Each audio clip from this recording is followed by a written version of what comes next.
Olá pessoal, História com o professor Flávio. Vamos continuar? Segunda parte dos Estados Unidos, a independência dos Estados Unidos. Vamos ver como se deu esse processo. Na primeira parte, eu tinha comentado com vocês que a Inglaterra era a metrópole dos Estados Unidos, né? E os Estados Unidos era dividido em 13 colônias, tá certo? Todas elas deveriam ser obedientes à metrópole. Nesse contexto, nós temos o mercantilismo, né? Onde existia um controle da metrópole, um controle econômico, um controle político sobre as 13 colônias. E temos também uma questão que nesse momento que a gente está estudando, início do século XVIII, metade do século XVIII, lá fora estava ocorrendo o liberalismo econômico, né? Então, o iluminismo carregava esse liberalismo que dizia assim, liberdade individual, né? Eram contra o absolutismo, eram a favor de nações independentes. Pois bem, o iluminismo teria influenciado essa questão de liberdade norte-americana, né? Outra coisa, os Estados Unidos, ele começava a sofrer a pressão inglesa por vários motivos. Quais eram os motivos? A Inglaterra teria se envolvido em vários confrontos, em várias guerras, né? Por exemplo, ela teria se envolvido em um confronto contra a França, que teria durado 7 anos. Bom, a Inglaterra, ela também estaria passando pelo período de desenvolvimento industrial. Os burgueses estariam à frente e viam nessas colônias a solução para a busca de matéria-prima, a busca de mercados consumidores e para eles, os burgueses ingleses, seria interessante que a colônia ficasse sob controle, né? Mas não é bem isso que vai acontecer, não. Os colonos norte-americanos também tinham suas ideias de liberdade, também tinham suas ideias de liberalismo econômico, né? Então, com o tempo, a Inglaterra começa a pressionar os ingleses para que ela receba mais recursos, através de impostos, por exemplo. Então, como eu citei na aula anterior a essa, vamos dar uma repassada e colocar mais alguns pontos em relação a impostos. A primeira situação é que a Inglaterra teria criado impostos tipo o imposto do selo. Qualquer documento oficial, jornal, né, teria que receber um selo em inglês. E, ao receber esse selo, seria arrecadado uma taxa. Bom, o que é que acontece? Esse selo teria que ser revogado. Ele foi revogado devido ao descontentamento da população. A população ficou tão irritada com essa situação que os ingleses resolveram cortar esse imposto. Mas existiram outros impostos. Por exemplo, a lei do açúcar. Todo o açúcar que as 13 colônias deveriam comprar teriam que ser oriundos da Companhia das Índias Inglesas Orientais. Isso o que significaria? Significaria o açúcar mais caro, né? Mais caro, cada vez mais caro. O controle inglês, de certa forma, iria revoltando os colonos. Uma outra questão seria o imposto da habitação. Seria um imposto do alojamento. O que seria isso? Os policiais ingleses chegaram, né? Ouviram aí? Os policiais ingleses chegaram, o exército inglês chegava e precisava de algum local para se acomodar. Os colonos, por sua vez, eles teriam que ceder as suas casas. Fica uma situação delicada. Ceder a casa para o inglês, né? A casa para aquela metrópole que estaria oprimindo, que estaria pressionando, não ficaria bem. Uma outra questão foi a lei do chá. Todo chá, não só chá como vinho e outros produtos, mas todo chá que fosse para as 13 colônias, ele deveria ser oriundo, ele deveria ser vindo, né, da Companhia das Índias Orientais. Era da Inglaterra também. Então, começou a haver uma movimentação de revolta, né? Alguns ingleses, alguns historiadores falam cerca de 150 ingleses, 150 norte-americanos, perdão. Em torno de 150 norte-americanos se reuniram e quando um navio de carregamento de chá teria chegado e atracado lá no porto de Boston, eles teriam à noite subido e jogado as caixas de chá na água, né?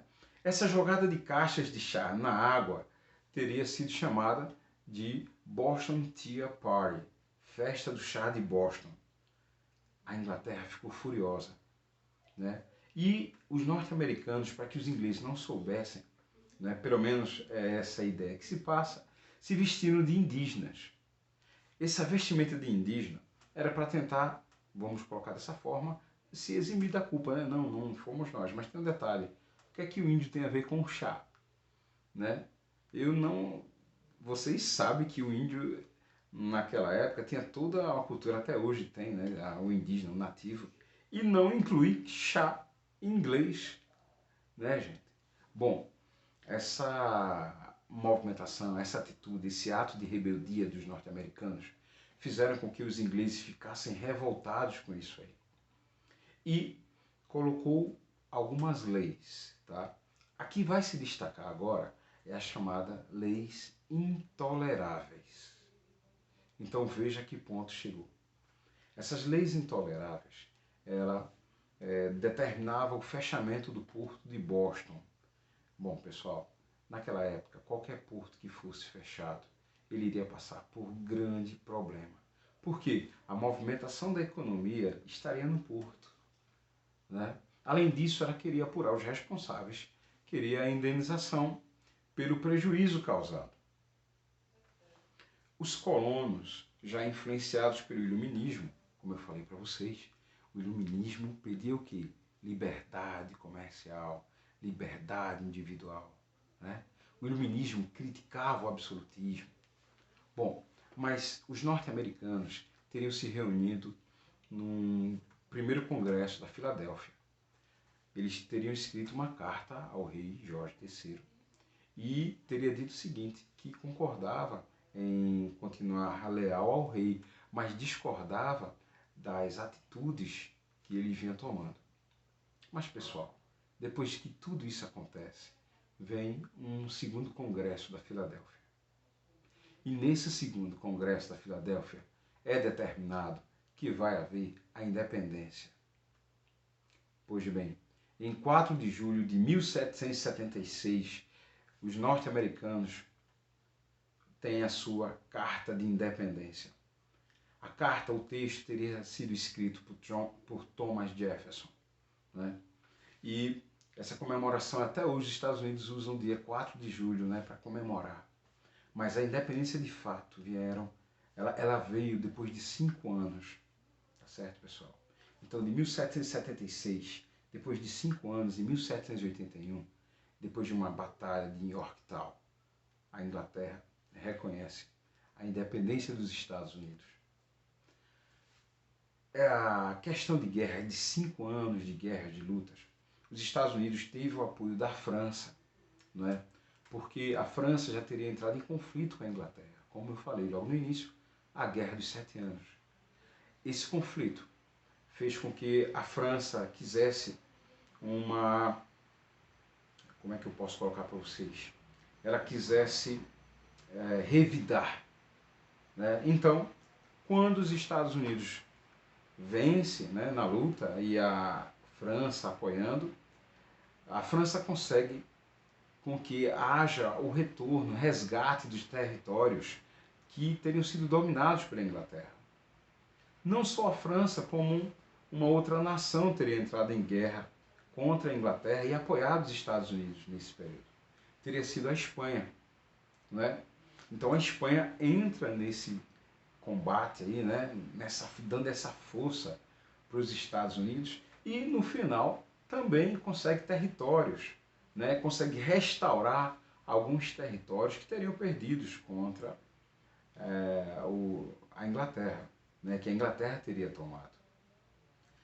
Pessoal, é bom lembrar que apesar da influência do iluminismo, a escravidão teria permanecido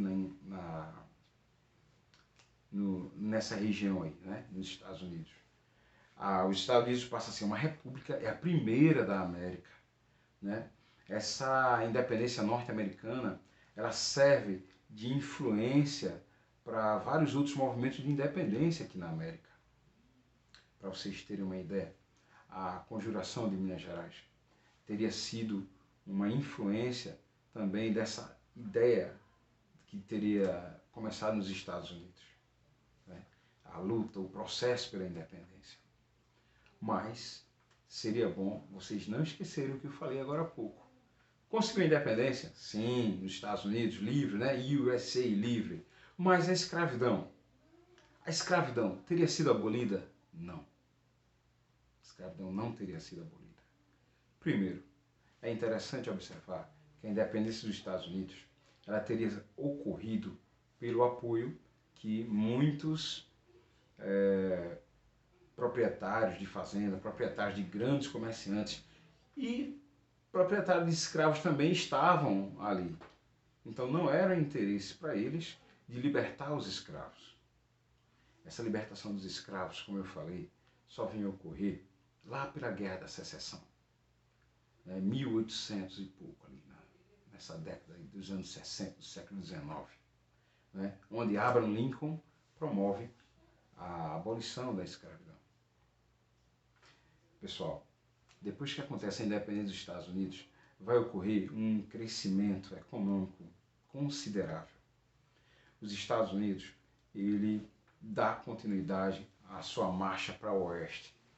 Então, tendo um poder econômico, político muito grande, desde o litoral, né, que margeia, que o Oceano Atlântico margeia, até o outro lado, no Oceano Pacífico. Os Estados Unidos, ele passa a ter uma influência muito grande. Tem territórios que ele consegue por meio da violência. Tem territórios que ele consegue por meios diplomáticos, né? Existe a questão também do Canal do Panamá, onde impulsiona grandemente o desenvolvimento norte-americano, facilitando o transporte, né? O que antes demorava muito tempo para sair do lado do Oceano Atlântico para o lado do Oceano Pacífico, em pouco tempo, com o Canal do Panamá, né? Isso aí é resolvido. Então nós temos uma nação que começa perseverante. Temos uma nação que vai servir de exemplo para o restante do continente. E dessa forma, os Estados Unidos, ele tem um crescimento exacerbado, né? E que até hoje nós temos os Estados Unidos como um país que a língua, por exemplo, ela é falada no mundo inteiro, né? Então, você falando inglês, você consegue viajar o mundo e sempre vai ter alguém lá, né, na grande parte do mundo, que vai saber falar inglês.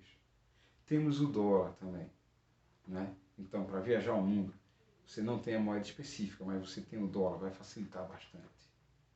Tá certo? Então, o que vimos hoje? Vamos lá? Vamos dar uma revisão? Revisando com o professor Flávio, principais pontos.